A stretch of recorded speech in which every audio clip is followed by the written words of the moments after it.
Takiego miejsca w sieci jeszcze nie było. Na moim YouTubie nie tylko znajdziecie turbo smaczne przepisy, ale także i morze porad oraz wskazówek, jak szybko coś upichcić. Będzie też mnóstwo śmiechu i zabawy. Zapraszam.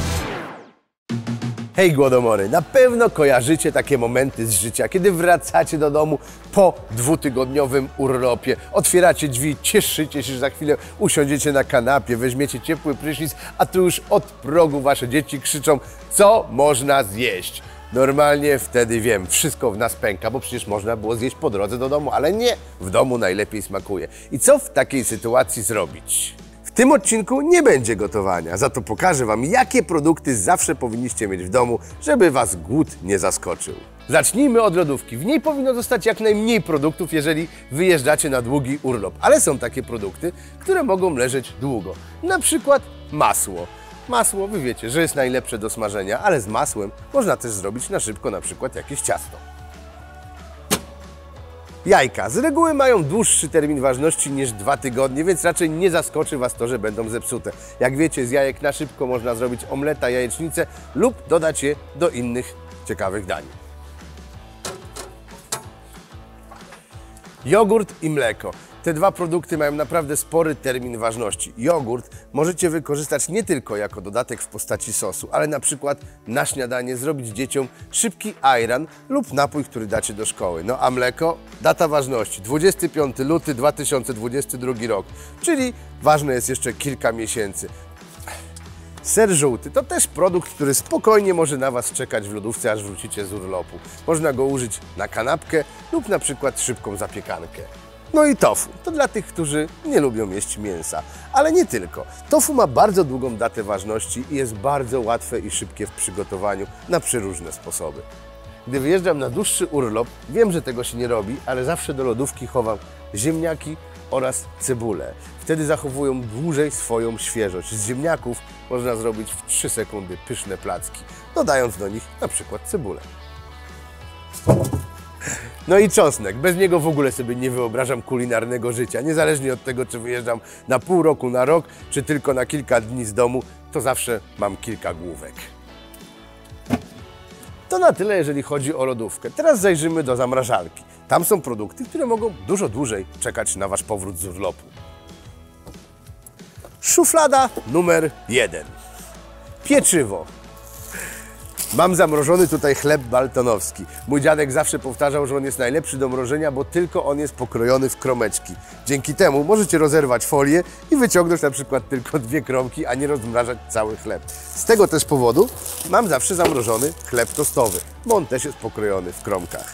Ale jeżeli dopadnie mnie lub kogoś ode mnie z rodziny większy głód, to w zamrażalce też mam zawsze zamrożonych kilka pierogów. Tylko wystarczy wrzucić je na wrzątek i już kolacja gotowa. Następna szuflada to mrożonki. Zawsze mam ich całkiem sporo.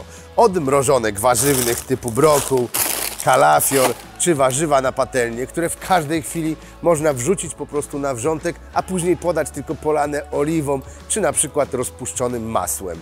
Mam też zawsze jakieś owoce, żeby na szybko zrobić owocowego szejka dla najmłodszych lub nastawić kompot na następny dzień.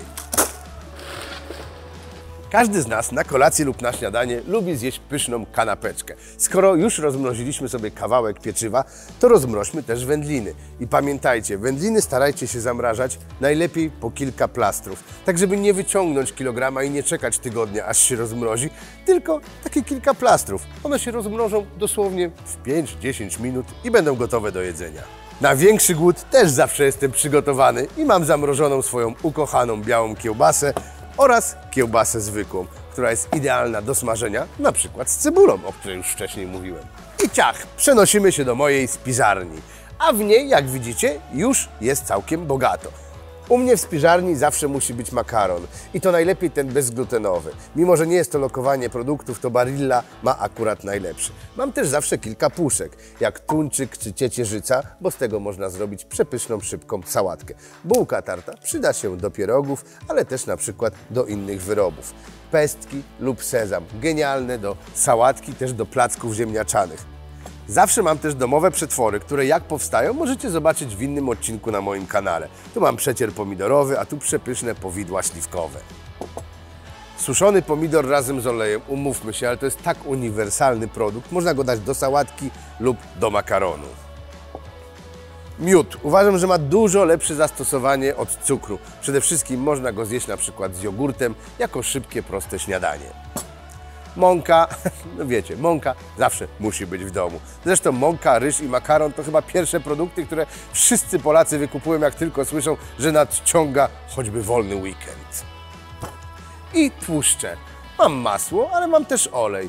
Do na przykład smażenia placków ziemniaczanych. I oliwa. Zawsze u mnie w domu jest, bo mogę ją szybko polać w sałatkę. Jeżeli chodzi o lokowania, to te marki są tutaj zupełnie przypadkowe. Chodziło mi o to, żeby pokazać Wam, jakie produkty powinniście mieć zawsze w domu, aby szybko coś ugotować. Nie wyobrażam sobie spiżarni bez suchych przypraw. One mają mega długą datę ważności. U mnie zawsze jest to jakaś papryka suszona, na przykład ostra lub słodka, kmin rzymski, majeranek, oregano, czy po prostu suszone pomidory w proszku. A jeżeli chcecie się dowiedzieć, jak ja wykorzystuję te kilka produktów w swojej kuchni, to zapraszam do mnie na stronę do zakładki Przepisy. Szukajcie przepisów pod hasłem Pusta Lodówka.